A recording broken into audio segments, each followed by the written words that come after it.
welcome back to my channel. Today, I want to start this video off by asking you guys a few questions. The first question is, have you ever felt as though your biggest supporters came from people that you barely even know? You know, how is it that these strangers can see the light in us, are inspired by us, and can identify with us more than our own family and friends can?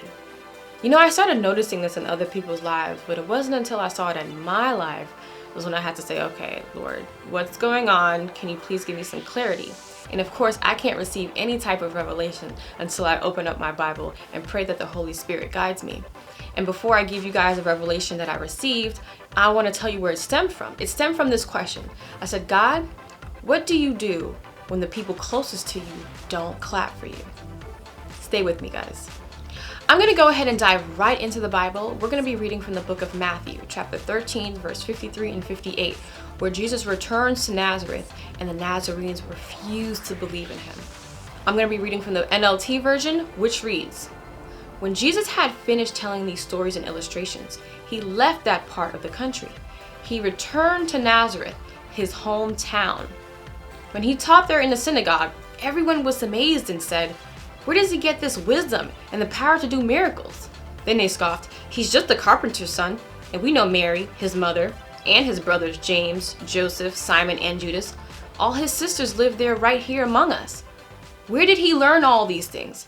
And they were deeply offended and refused to believe in him." I'm going to go ahead and stop right there for a moment. Some of you are in this exact situation, and the people, the haters around you, simply cannot understand for the life of them. How did you receive this much favor?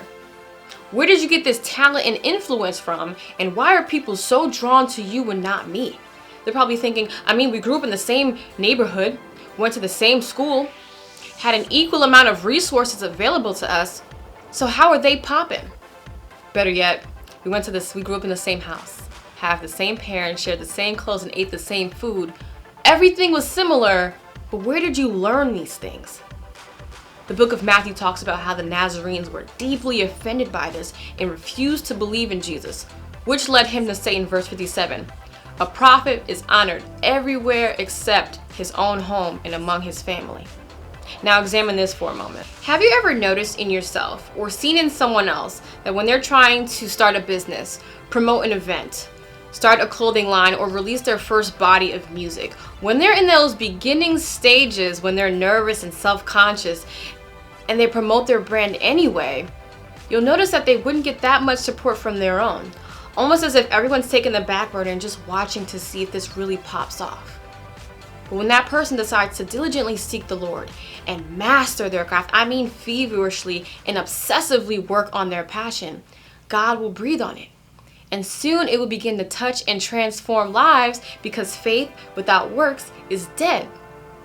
And before you know it, the very people who didn't support you in the beginning will be the main ones claiming you on how they knew you, went to school with you, or hung out with you once or twice. When that happens, I don't want you to harden your hearts against them, because I need for you to understand what I'm about to tell you. It's not that they're against you.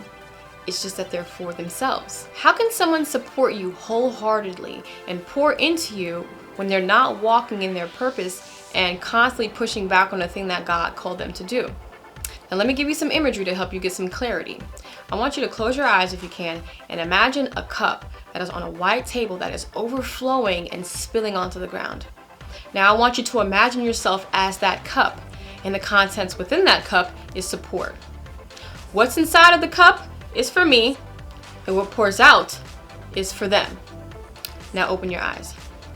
You can't expect support from people with cups that are barely half full. They can't possibly pour into you because they're too busy trying to hold on to the little support that they have for themselves. Now I know I'm busting some people over the head with this, but you really need to get this. I'm going to reiterate what I said before. Don't harden your hearts against them. I understand that the lack of support can be isolating and incredibly discouraging, but I really want you to just simply pray that God places you in the midst of people that are supposed to be in your life. Divine connection is real, you guys. Trust me on this one. Why do you think so many people move away after they glow up?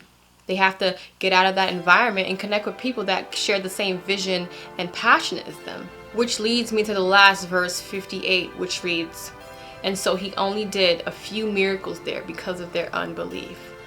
Unbelief robs people of their hope. If your family members are telling you that your dreams are silly, a waste of time, doesn't make enough money, or will bring shame to the family standards, run the other way and protect your dream, because words like that have a huge impact on us. I cannot express to you and stress the amount of impact a toxic family's members' words can have on you. When they tell you ain't never gonna be nothing, you're just like your father, you're just like your mother, you're never gonna accomplish this goal. If you allow that to seep in your head, it will fester and it will grow and you will be stuck. Protect your dream. I'm telling you, protect your dream. Your dreams are like a wick on a candle, and that fire needs oxygen to survive. When you cover a candle that's lit, the flame, it begins to suffocate and it dies, and it leaves behind a cloud of smoke that only serves as a faint whisper of what it used to be. Surround yourself with go-getters and innovative thinkers that can breathe life into you and keep your fire blazing. Don't allow the lack of support from the closest among you to steal your hope. Some of you may be watching this thinking, Cass, the damage is already done. I gave up on my dreams years ago and I've been discouraged to the point of no return. No, I don't want to hear that. I've been there. I've been told by a toxic family member that I was never going to be anything. And those words penetrated my soul like a seed that was planted. And it paralyzed me for 7 months straight. But when I realized there's power in the Bible, it's not just a book sitting on your nightstand. There's power in that book. Open up the book of Psalms, find a prayer, and pray life over yourself. Let's read one right now. Let's read Psalms 119, verse 115 and 116 from the NLT version, which reads, "Get out of my life, you evil-minded people, for I intend to obey the commands of my God. Lord, sustain me as you promised, that I may live. Do not let my hope be crushed." That's just one of many. Speak life over yourself and pray that God puts you in the midst of people that are like-minded, that glorify Him as well. Because all it takes, if your fire has burnt out and all is this ashes that's left, all it takes is a spark to ignite a flame. Don't sleep on yourself. Wake up. Have faith in the Lord and He will bring you out of this. Before I let you guys go, I want you all to keep this in mind. As humans, it's like in our DNA to want companionship and support from the masses, right? We want people to like us and to give us our credit when it's due. But as believers, we need to remember that we only have an audience of one, the only one, and we must strive to submit to His will over our lives. Okay, I'm just gonna leave it at that. I thank you guys all for watching. Please be sure to like, comment, and subscribe, and I will see you guys in my next video. Bye.